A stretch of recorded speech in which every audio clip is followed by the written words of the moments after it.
हा मोर्चा मागचा आमचा उद्देश आहे की सर्वसामान्य मुस्लिम समाजाला न्याय मिळावा, या मोर्चाच्या माध्यमातून सरकारपर्यंत आमचा आवाज पोहोचावा ही आमची प्रयत्न राहील।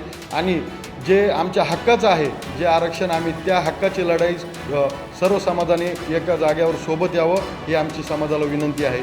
आम्ही आदरणीय मनोजदादा जरांगे पाटलांना सुद्धा आम्ही भेटीचा वेळ मागितला आहे आणि आम्ही त्यांचीसुद्धा भेट घेणार आहोत। त्यांचं नक्कीच आम्हाला समर्थन राहील अशी आम्ही अपेक्षा बाळगतो। आणि दादांनी याच्या अगोदर बी शब्द दिला होता की मुस्लिम समाजाच्या पाठीशी आम्ही उभे आहोत, पण नक्कीच ही वेळ आली आहे।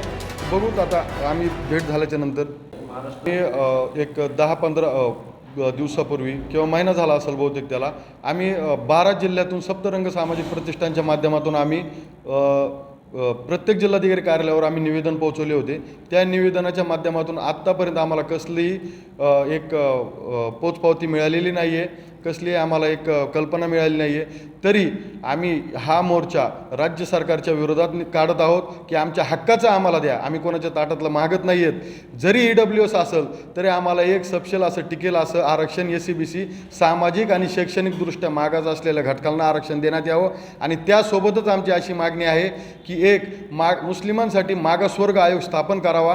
त्या मागासवर्ग आयोगात स्थापन करून मुस्लिम समाजाची जी एक परिस्थिती आहे ती तुम्ही जाणून घ्यावी आणि ती पब्लिश करून सरकारला तो रिपोर्ट दाखल करावा आणि त्यानुसार आमच्यावर तुम्ही कारवाई करावी ही आमची राज्य सरकारला विनंती आहे। आणि तसेच तुम्ही विचारलं की सेक्युलर पार्ट्या ज्या आज सत्तेत बसलेल्या आहेत त्यांनासुद्धा माझी विनंती आहे की तुम्ही मुस्लिम समाजाला सेक्युलर मतं मुस्लिम समाजाची तुम्ही घेतलेले आहात, तुमचा पण अधिकार आहे की तुम्ही राज्य शासनाला, तुम्ही सत्तेत आहात, मुस्लिम आरक्षणाच्या बाबतीत तुम्ही जाब विचारला पाहिजे तुम्ही सत्तेत बसून, ही आमची तुम्हालासुद्धा विनंती आहे। आणि एक राज्य सरकारने लक्षात घ्यावा की जर हा मुस्लिम आरक्षणाचा 17 एप्रिल रोजीचा जो मोर्चा आहे त्या मोर्चाच्या नंतर जर राज्य सरकारने काही निर्णय नाही घेतला तर तुम्ही पाहाल की आम्ही राज्यभर निदर्शने करणार आहोत। राज्यभर प्रत्येक जिल्ह्यात जाऊन आम्ही मोर्चे काढायची तयारीत आहोत आणि राज्य सरकारने याची नोंद घ्यावी, तात्काळ दखल घ्यावी ही आमची विनंती आहे।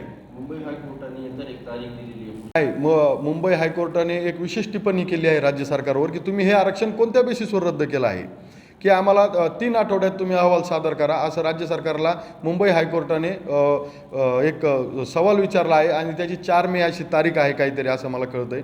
परंतु आम्ही 17 एप्रिलचा मोर्चा झाल्याच्या नंतर आम्ही जर याच्यावर काही तोडगा जर निघत नसेल तर आम्ही प्रत्येक जिल्ह्यात जाऊन आम्ही मोर्चाची तयारी करणार आहोत, हे राज्य सरकारला आम्ही ठणकावून सांगतोय। आणि मुस्लिम समाजाची एक सवय आहे की आमच्यात सब्र हा खूप महत्त्वाचा शब्द वापरला जातो, तर आमच्या सब्रचा तुम्ही अंत पाहू नये हे सुद्धा आम्ही राज्य सरकारला या माध्यमातून सांगतो। आणि 17 एप्रिलचा मोर्चा नक्कीच ऐतिहासिक असेल आणि या माध्यमातून आम्ही राज्य सरकारला एक धारेवर धरण्याचं काम नक्कीच करणार आहोत, याची पण सुद्धा दखल राज्य सरकारने घ्यावी। ना याच्या मागचं विशेष कारण असं आहे की आम्ही बीड हे आमचं होमटाऊन आहे। आम्ही बीडपासून बीड हा क्रांतिकारी नानासाहेब पाटलांचा जिल्हा आहे, बीड हा क्रांतिकारांचा जिल्हा आहे। बीड ही भूमी एक अनेक मातब्बर लोकांची भूमी आहे। आम्ही बीडहून सुरू करण्याचा एक उद्देश असा आहे की आमचा हा होमटाऊन आहे, आम्ही इथून जर सुरुवात केली तर आम्ही प्रत्येक जिल्ह्यात एक आमचं आरक्षणाचा मुद्दा हा आम्ही ही आग पेटवत राहणार आहोत, ही मशाल पेटवत राहणार आहोत। आरक्षणाची मशाल जे मुस्लिम समाजाचं जे SCBC अंतर्गत जे 5% आरक्षण जे 17 फेब्रुवारीला रद्द झालं होतं त्याच्या विरोधात आम्ही 17 एप्रिल 2026 रोजी आम्ही एक बीड जिल्हाधिकारी कार्यालयावर एक मोर्चा घेऊन चाललो आहोत। त्याची आम्ही एक मोठं नियोजन, भव्य ऐतिहासिक मोर्चाचं असं नियोजन आम्ही बीड शहरात केलेलं आहे। पूर्ण बीड जिल्ह्यातल्या मुस्लिम समाजाला आम्ही आमंत्रण करणार आहोत की या मोर्चामध्ये सहभाग नोंदवला पाहिजे आणि प्रत्येक ठिकाणी आम्ही भेटीगाठी देत आहोत, समाजातल्या प्रत्येक घटकापर्यंत आम्ही पोहोचवत आहोत। या मोर्चाची तयारी आम्ही एक बाबासाहेब आंबेडकरांच्या पुतळ्यापासून ते जिल्हाधिकारी कार्यालयापर्यंत हा मोर्चा आम्ही घेऊन चाललो आहोत। त्या संदर्भात आम्ही आमच्या एक मुस्लिम आरक्षण कृती समितीची 1-2 दिवसापूर्वी आम्ही मीटिंगसुद्धा घेतली होती। त्या मीटिंगमध्ये आम्ही ठरवलं होतं की 17 एप्रिलचा मोर्चा कसा राहील, त्याचा बेस कसा राहील आणि कुठपर्यंत राहील, या सर्व आम्ही आखणी केलेली आहे। त्या संदर्भात आम्ही बीड शहरातल्या बऱ्याचशा मुस्लिम नेत्यांचीसुद्धा आम्ही भेटीगाठी घेणार आहोत, मुस्लिम धर्मगुरूंची आम्ही भेटीगाठी घेणार आहोत, जेणेकरून हा मोर्चा ऐतिहासिक ठरेल याची आम्ही तयारी करत आहोत. आणि हा मोर्चा मागचा आमचा उद्देश आहे की सर्वसामान्य मुस्लिम समाजाला न्याय मिळावा, या मोर्चाच्या माध्यमातून सरकारपर्यंत आमचा आवाज पोहोचावा ही आमची प्रयत्न राहील.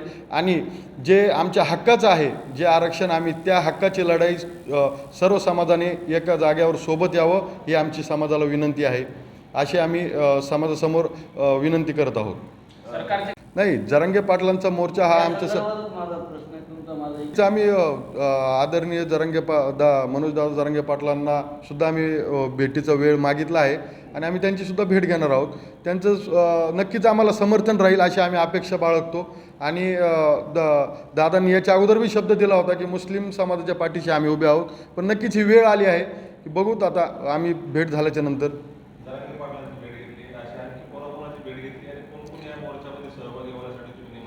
नाही, आम्ही मनोजदादा जरांगे पाटलांची अजून भेट घेतलेली नाही. आम्ही संपर्क करण्याचा प्रयत्न करत आहोत, त्यांचा वेळ मागितला आहे, परंतु आम्ही समाजातल्या जे मुस्लिम समाजातील जे लीडर आहेत, जे नेतृत्व करतायत मुस्लिम समाजाच्या नावावर, त्यांचीसुद्धा आम्ही भेट घेणार आहोत.